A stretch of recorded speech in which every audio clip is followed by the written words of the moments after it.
Yo, what's up, good people? Welcome back to Phantom Geek Zone, back in the house. As usual, I'm Izzy. I'm Riyaal. And this time around, we're going to be continuing with our DCEU recap series. Today, we're going to talk about Birds of Prey. And the fantabulous emancipation of Harley Quinn. Because you can't forget that bit as well. It's funny because the whole time in my mind, I was like, okay, Birds of Prey. Because I watched it once when it dropped, and then, Yeah. that's been it. And then once it started, as I'm rewatching, I'm like, oh, they got a little subtitle, whatever. And I was like, okay, the fantabulous. And I was like, I don't know. If I remember, if I don't, I don't. But shout out to you for remembering. That's because it's so ridiculous. But anyways, Speaking of ridiculous, but yeah, man, I don't even know where to start with this one. Usually, the nature of whatever we're reviewing kind of lends itself to, okay, start off here and whatever. yeah. This one, man, I just want to start off with a why. Thank you. I was Yeah. thinking the same thing. I was like, why? I don't know why. I definitely You tell me why. want to start off with the when why. was this released? Was it that time when Hollywood was going like full on, female leads only type situation? I that don't sort of know thing. why. There was a time when they were pushing that really hard. Yeah, agenda. I recall. I don't know the exact why, but I can speculate on why. And for me, yes, that's part of it. But the other part, which in retrospect, I mean, firstly, in terms of the sequence of events, in the DCEU and the sequence in which we recorded, the Suicide Squad comes first and then this one drops. However, we don't know in terms of the actual production and planning where either one stood, because none of these were part of the original plan. Yeah. The Suicide Squad wasn't there. They were corrective actions. Birds of Prey were not there, exactly, reactive and corrective measures that they had taken. And part of my why is the fact that the Suicide Squad did such an amazing job redeeming Harley, but also Harley didn't necessarily need redemption. And now this then comes through. I know Margot Robbie produced it, or at least co-produced it, because of course it's a Warner Brothers production.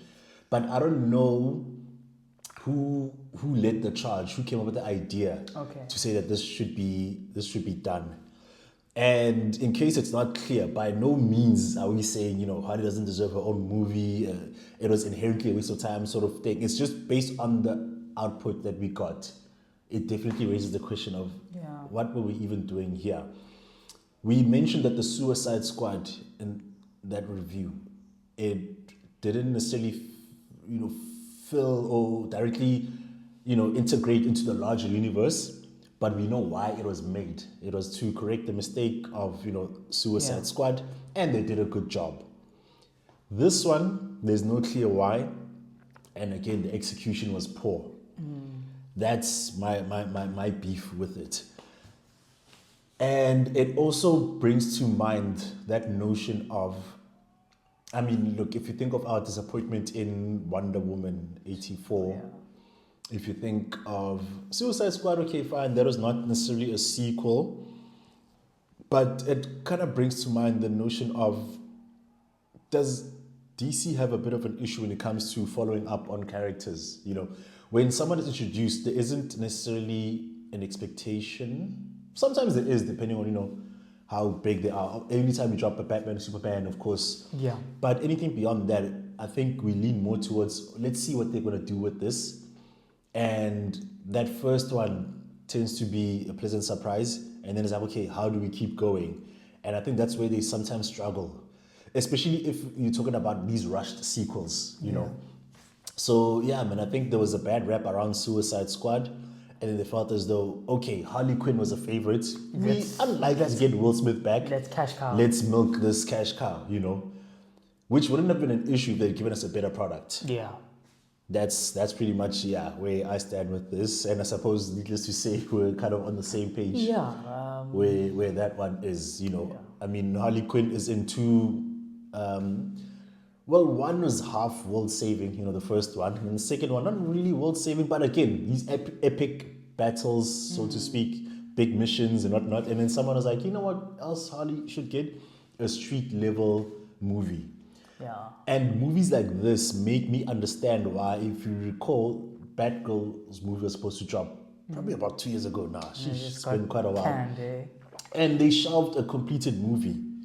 And while there was a curiosity on my end, like, man, come on, what was it going to turn like? And, Michael Keaton was in it as Batman. And then when you find movies like this, and I start to understand, okay, this is why, even if you hear about so many other cancelled movies, I mean, Ben Affleck's Batman got cancelled, who knows how many others as well, right?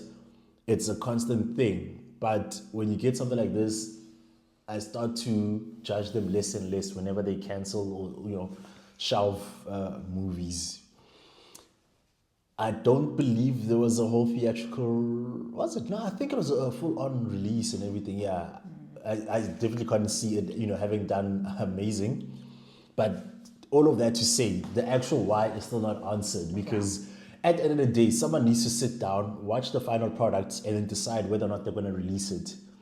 And for everyone to say, yeah, no, thumbs up, let's go ahead, I don't get it, man. And the biggest offense for me is the fact that it kind of watered down the Harley Quinn character, The portrayal, look, you'll never go wrong with Margot Robbie, dog. Whether you give her 5 minutes in an ensemble movie or... No words in a movie. Yeah, she will do her thing. Yeah. But the overall story, of course, filters into, the opinion that's going to be formed from that. So this, without a doubt, was one of the most disappointing outings that they had.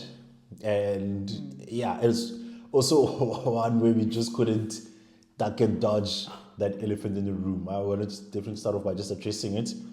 And then we can move on and get into, some of the specifics. Let's see if you can find, some saving grace elements. Again, Harley Quinn, Margot Robbie. Yeah. Characters, yeah. We By can go through the far, characters. man, the most amazing piece of work that she's done in terms of how she's brought this character to life. And this is not the third iteration that we get with her. It doesn't feel old. It doesn't feel tired.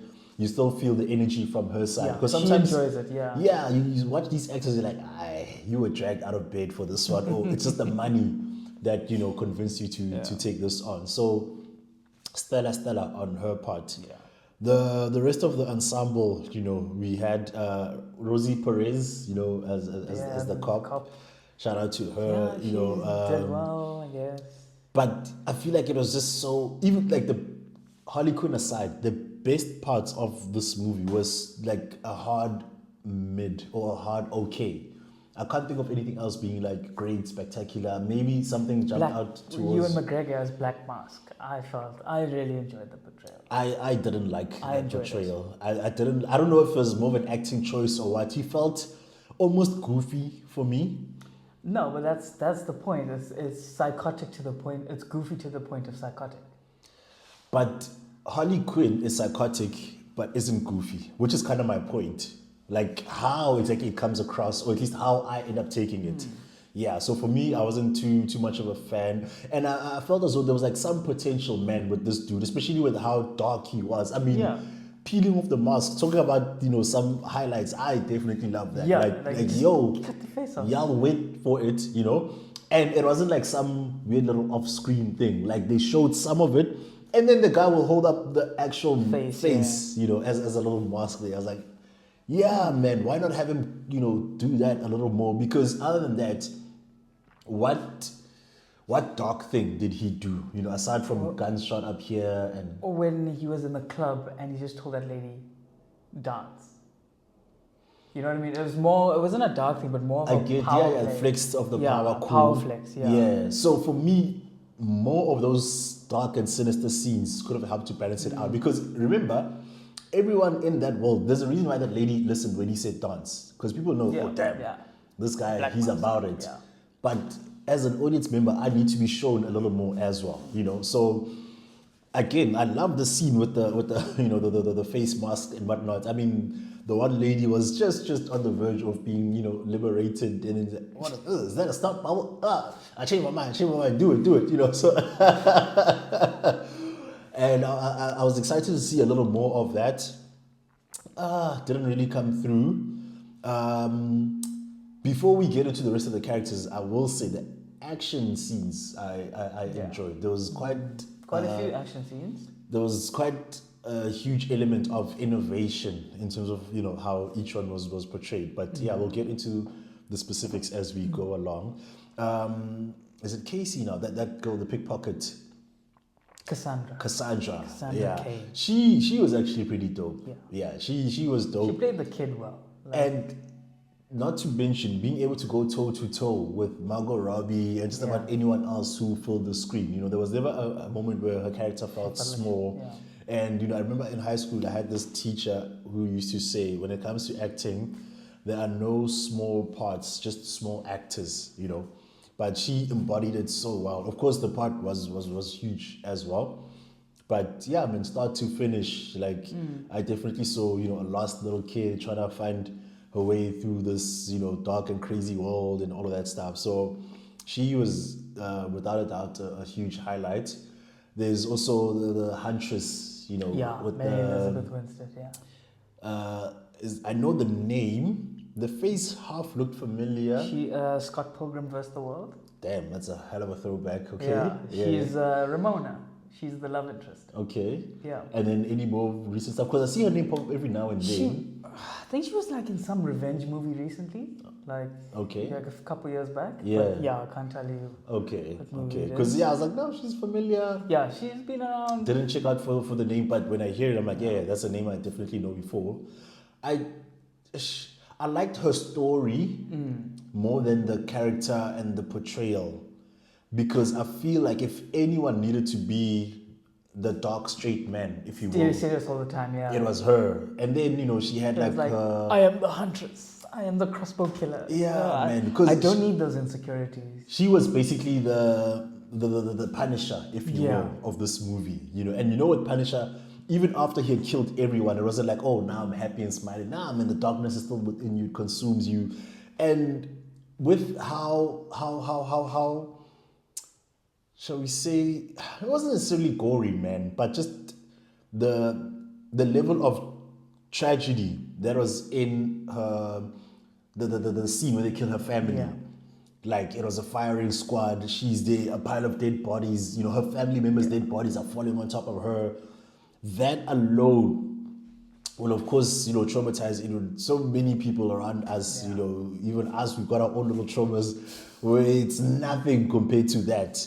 And I think, man, just having that, I don't know, man, just be present and potent throughout the movie will have done her character so much justice. Yes, you can be around these weird, quirky people, whatever, but be the straight you man, just stick to your thing.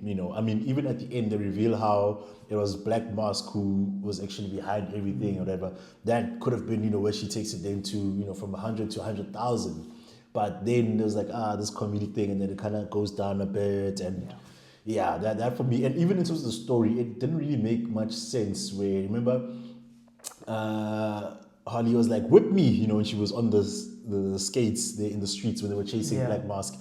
And then she does a move so that Harley can get to the car, but then she just lays back. And I was like, yo, this is the guy that, led to everything that's going on. Even if they had to team up, just the two of them against him. Something like that, man. Just really, really complete her story arc. I would have loved that. Black Canary... Again, as I said, even some of the other best parts of this, you see the potential, but it's like, go further, do a little more, And I don't know if, with Black Canary in particular, it is more a matter of because remember at the end they didn't say they'll be back, because that's a Marvel thing where they always say so-and-so will return, but there was something hinting at the fact that this is going to continue. Maybe it's because of, the idea in mind that we'll have sequels. We'll do a bit more with her then, but I feel she, was quite restricted in here. If she had discovered her powers later in the movie, then I could understand, using it just the once. Yeah. But she's always had those powers, Yeah, so I don't know if it's just because she's scared of it or what that deal was. I feel like there were already a couple moments earlier on where that could have driven her to that point, because clearly it's a matter of, I can't control this, I can't whatever. But in some of the earlier scenes, she could have at least, whether actually do it or be on something, man. instead of just nothing the whole time. And then at the end, you have, the one big one there. So it felt quite short for me on that front. We mentioned, of course, this is like, the entire team. Black Mask, we've mentioned there, of course, on different sides. Even his henchman. where he's His henchman concerned, was really but good. Sass. Yeah, okay, yeah. Him, I enjoyed. As well, yeah. Nice, low-level dude, But loyal sadistic. to the end, dark as hell. Yeah. Yeah. He did his job. There isn't more that you want from him. Didn't need to see him more. Didn't need to see him do more. He hit it on the head, and that was that.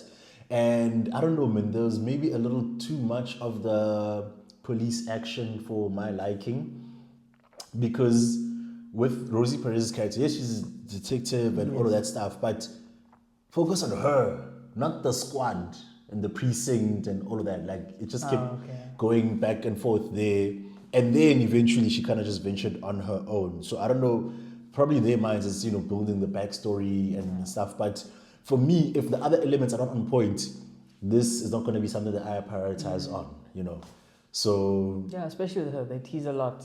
Drinking problems, marital issues, and yet you just get a hint of each one. You could have gone right there. Harley, if anything, is the one where you needed the backstory the least, because we've seen so much of it already, and she pretty much summed it up at the beginning. She was like, I broke up with Joker. Yeah, I'm on my own now. Screw this thing. I'm gonna shut down. Or blow up, rather. Ace Chemicals. Everyone knows I'm single. They're after me. Okay, cool. That's it, And then the guy, Black Mask, comes in, gives her mission. Yeah, capture this girl, whatever. Sharp. We don't need, backstory. But everyone else, I think, on the backstory front, Huntress, as I've said, great backstory. And they did it in a short period of time, which means it shows they could have done it for others. Exactly. So it's not even a matter of dragging things out or whatever. It's just, no.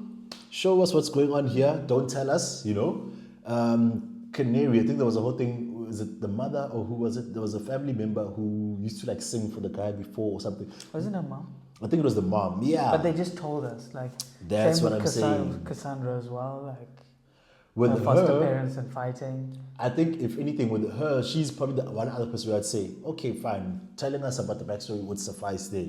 But the rest, I'm like, no, man, I definitely needed to, see a little more where that's concerned. I don't think, but let me know if there's any other characters on your side that you feel maybe. No, I think those are the main ones. Yeah, those are pretty much the only ones that needed to be covered. Yeah. I'm trying to think what else. It was a fun little sequence, man, that they had in the beginning when she's just running away from all those guys. And even the part where did she hit the guy and then he fired a shot and then it caused this weird chain reaction. And because before then she was like, I just need one moment, and then all those crazy things happened. And then she was like, nah, I'm lying. That was just luck. And I'm like, okay, thank you. Yeah. Because to actually orchestrate that would have been too much to ask us to I also enjoyed the little disjointedness of the movie. Because she was telling the story and then and it cuts to the scene where she's like, oh, wait. Yeah, let me tell you the whole story now. Yes. So I did enjoy that. Her storytelling. Yeah. Was definitely on a narration, point. Yes, the narration was pretty fire because again, you're talking third iteration, right? There's a couple of things here and there that you need to do in order to refresh the character and make us still want to see and watch and follow them throughout the entire movie. So again, everything Harley Quinn. Enjoyed the narration, what did I do to this guy? Oh, I told him he has a small That's who is he? The grievance. Yeah. And so that enjoyed those little bits. Certain points you just straight up say, I don't even know what I did to this person, but I'm just gonna run. Even that concept, dog, I feel they could have had so much more fun with it because I think at some point they just abandoned it. Yeah, fourth wall breaking. They were hinting it, but not quite hinting it. Or, they didn't go full Deadpool on it. But also, even just the concept of the whole, underworld chasing her because now she's no longer with Joker. I think they started off with that, and then in the middle they just abandoned it. Saving the kid. Yeah, but even in terms of like encountering other people, I feel like, man, show us a lot of the crazies from Gotham, and doesn't even have to be like comic book people. Any random crazy dude. Well, they always say Gotham City is the worst in the world. It's their playground, you know. So I think they sure. could have been a perfect opportunity to let them come through and shine and, you know, cause havoc. I think, I missed the chaos element of this movie because with the other movies, there's maybe too big a focus to bring in the random craziness.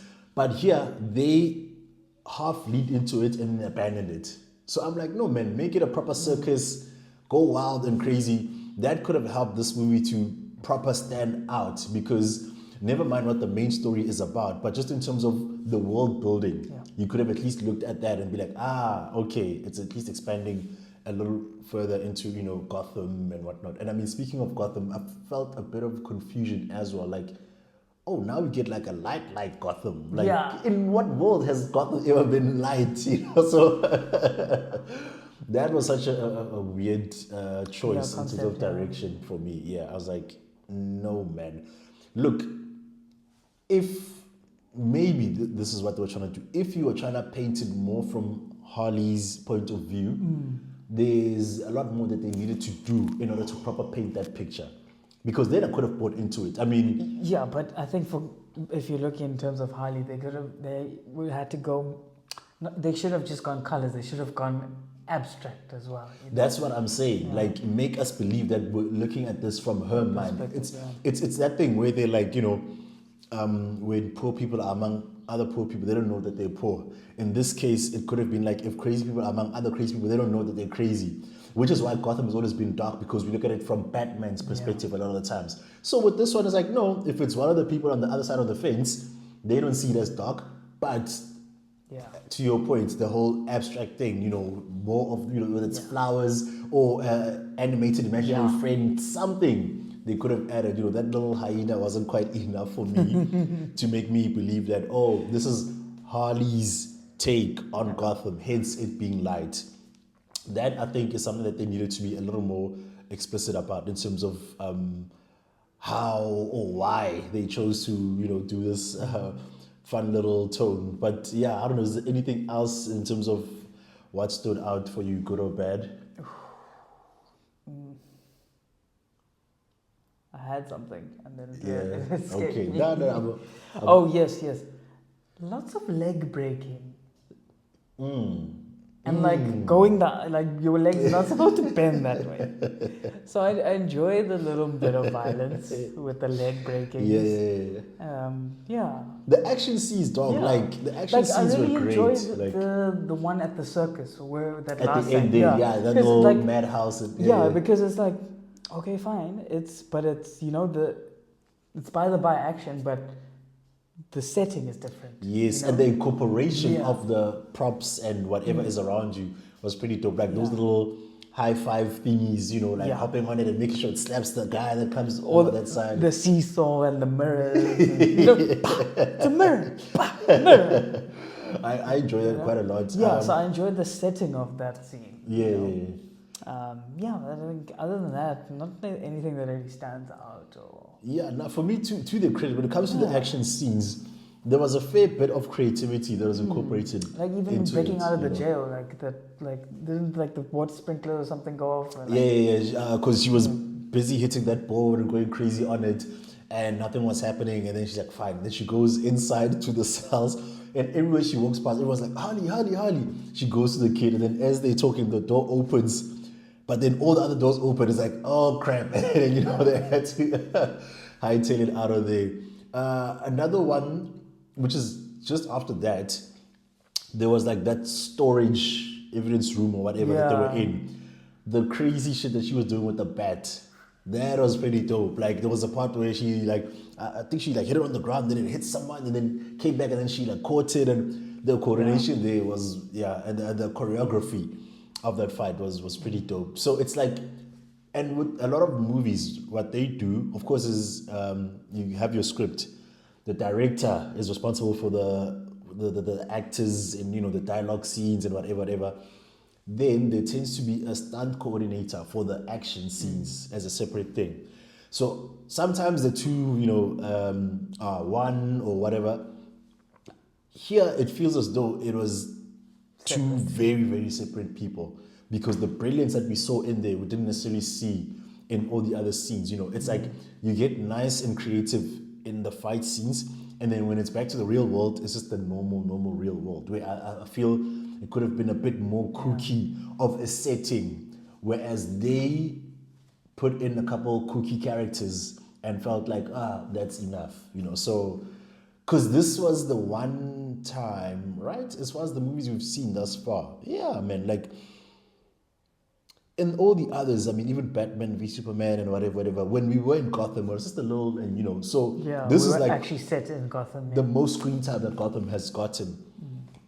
The without a doubt, a couple of missed opportunities, just in terms of showing that, no, man, this is not a normal place, because the way it looks, the way it was shot, could have been Manhattan, could have been, all the other regular spots that we're so accustomed to. So yeah, I felt a bit let down by that. And back to Black Mask. I don't know. Do you know his story? What he's about? Particularly why the Black Mask? Why the name? And I can't tell you. They didn't get into it here. Yeah. So once again, man, all the other villains, we pretty much understood why they got their name. It's either right there or they'll delve into it. So I think this guy was also underdeveloped. I think, that's someone else we didn't mention as far as the backstories are concerned. Yeah. The portrayal is one thing. Yeah, portrayed well. But just, man. No backstory. I get what you're saying. Yeah, the backstory vibes could have been done a little more. And there was this weird thing, man, with Joker, where it's like, are you trying to show him or are you not? If you would notice, not just in this movie, but a lot of others as well, there's this popular thing where they'll show someone but not their face. Oh, okay. On it's not a technical level, but basically the primary reason is usually because, unless if you're doing the mysterious villain thing, I'm talking about you clearly are avoiding showing this actor's face. It's because if they show your face, whether it's a flashback, a photograph, whatever, you gotta get paid for that. So they were clearly trying to, go the other direction, because even with the tattoo scene, which was, I felt, unnecessary, but that's one thing. They showed him from behind, whatever. But there's a flashback scene when Harley came out of the chemicals and Joker basically was the one carrying her out. They showed his face when they did that in Suicide Squad. And then now you use the same flashback and they don't show his face. And it's like, rather not use the shot at all, So, and obviously this is now when everyone is going crazy about hating Jared Leto's version of Joker. So, they want to eat their cake and have it as well. And for me, they definitely didn't slip that one past me. I was like, this is just weird, man. I don't understand what the hell is going on here. And unfortunately for them, that might be the end of my list here as far as things I feel, man, are worth mentioning. Even at the end, like it's like the friendship part and the interaction of the crew was maybe the best part, but everything else was a little lackluster. They had like fun, little weird, quirky chemistry among one another, cool. But I don't know, man. And even like the proper, I don't know if you got a moment where it's like, okay, now we are actually a team, as opposed to just four people together who happen to be fighting people at the same time. If I think of like Avengers, there's that one scene there from the first one, of course, where the camera pans around and Thor just got his hammer back. That classic scene, yeah, man, everyone knows that. You just feel like, yeah, man, they're together. The other movies also tried to like create their own version of it. With this one, I didn't really feel, an impact where that was concerned. Not to mention, even at the end, then Harley's like, oh yeah, now I've started my own little thing, Harley and Associate. Those guys are doing their thing. They call themselves Birds of Prey. And so you felt like there's a proper separation, but there wasn't really a, nice coming together of everyone. So, yeah, I probably should have checked in before to see, okay, what was the idea of bringing this together? Maybe some of the behind the scenes nugget might help to contextualize a lot of the decisions, but I definitely don't see anything making this a better movie, No. as far as I'm concerned. And I mean, there's still quite a bit, to get into as far as the DCEU, but with this being somewhere in the tail end of it, it's kind of becoming more and more clear as to why that universe ended up Just getting died. shut down. Because man, like Just with such a died. strong and amazing start, they definitely failed to live up to it. But I mean, something we raised so many times is definitely because they just kept scrambling every Yeah. time something went wrong or when They're Marvel trying to did play something catch right. up and shouldn't have. They should have just taken their sweet time building their own thing. But again, James Gunn, I'm counting on you, to do that this time around. So if they don't learn from this, if they have 2 back-to-back universe failures, dog, shut the whole thing down permanently and just Stick to focus. cartoons. Yeah, man, focus on the other stuff. And I actually saw a YouTube video title where someone was like, why, or basically talking about the downfall of the animated side of things. So even there, it seems like it may not be all hunky-dory anymore, but I will see, man. If there's nothing else that you... Please put me out of my If misery. you can't tell by now, like he's just so over Put this me movie. out of Like, my misery. I laugh because whenever we watch any of these movies, and I feel like, man, what a waste of time. It's always nice to get the confirmation that I'm not the only person who feels that way, But for what it's worth, I certainly can't blame you. Man, rating time, hey, dog. Whatever I put Wonder Woman 84 at, go back and tell me that's it. Like 3 or 4. Like, With me, you know what? it'll be nice. I'll give it a 4. Margot Robbie did a great job carrying everyone on her back. Just enough for me to actually give it a 5. I think without her, definitely would have tanked proper, but yeah. I'm happy to just leave it at a 5 out of 10 there. Yeah, 4 out of 10 for me. Don't go watch it. You're wasting your time. I mean, hey, you may not be the only person in your trash movie era, so... Yeah. I watch trash movies, but they're trash rom-com type. But what I'm saying is that someone movies, else might consider it No. to be... No. This is a waste of time. Don't. Yeah, look, again, if it's still not clear, definitely aren't too many, saving graces around this movie. Yeah. Definitely not worth the top 5 conversation. No. Yeah, we're not even going to touch that one. So, yeah, as per usual, I think then we'll just shut it off here. Shout out, for sticking around through this. Do you want to tell people our top 5? Well, I suppose just as a refresher then, we got Man of Steel, Batman v Superman. Man of Steel's number 1. Zack Number Snyder's 2, Justice League. Zack Snyder's Justice League. Number 3 is Batman v Superman. Number 4 is Wonder Woman 1. Number 5 is The Suicide Squad. So definitely going to remain unchanged for this one. And it's always, fun and appreciated when people actually stick around to the end. With this one, I mean, look, a nice little, 30 odd minutes. Easy to get to the end of the review, but I'm interested to find out how many people actually watched and got to the end of the movie itself. That would be more impressive in this particular case. So, hit that like, hit that subscribe. Tell us in the comments, what you've got to say about this movie. But that's pretty much then it from us, and we'll catch y'all at the next episode. Peace. Peace.